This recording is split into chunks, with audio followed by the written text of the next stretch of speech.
എന്താ അങ്ങനെ പറഞ്ഞത്? എന്റെ മോളെ ഇവൻ ബംഗാളികൾക്ക് ഫുഡ് ആൻഡ് അക്കോമഡേഷൻ കൊടുക്കാൻ പോണത്. Food and accommodation.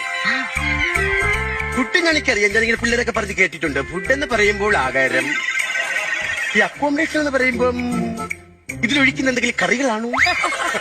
ഇങ്ങനെ വന്നിട്ടേ ഇത്രേ സുന്ദരിയായ നീ ഇവിടെ നിക്കുമ്പോ ഇവനിനി വേറെ വല്ലതും ആണാ ഉദ്ദേശിച്ചത്?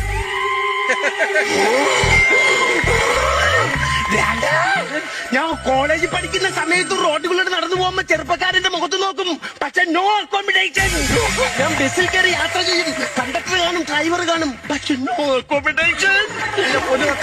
നിങ്ങൾ ജോലിക്ക് പോകോ, പോയിട്ട് തിരിച്ചുകൂടെ വന്ന് ആഹാരം കഴിക്കോ, എന്നിട്ട് കിടന്ന് ഉറങ്ങോ, പക്ഷെ നോ അക്കോമഡേഷൻ. എന്റെ കുടുംബത്തില് എന്റെ അച്ഛനുണ്ട്, എന്റെ ആങ്ങളമാരുണ്ട്, എല്ലാവരും ജോലിക്ക് പോകും, തിരിച്ചു വരും, പക്ഷേ നോ അക്കോമഡേഷൻ. എന്നിട്ട് ഇവന്മാരെല്ലാം ജോലിക്ക് പോയിട്ട് വന്നിട്ട് കാട്ടിലാണ് കിടന്നുറങ്ങുന്നത്. മനസ്സിലായില്ല? എടി, അക്കോമഡേഷൻ എന്ന് പറഞ്ഞാൽ താമസ സൗകര്യം ഒരുക്കുന്നെന്നാണ്. My mistake.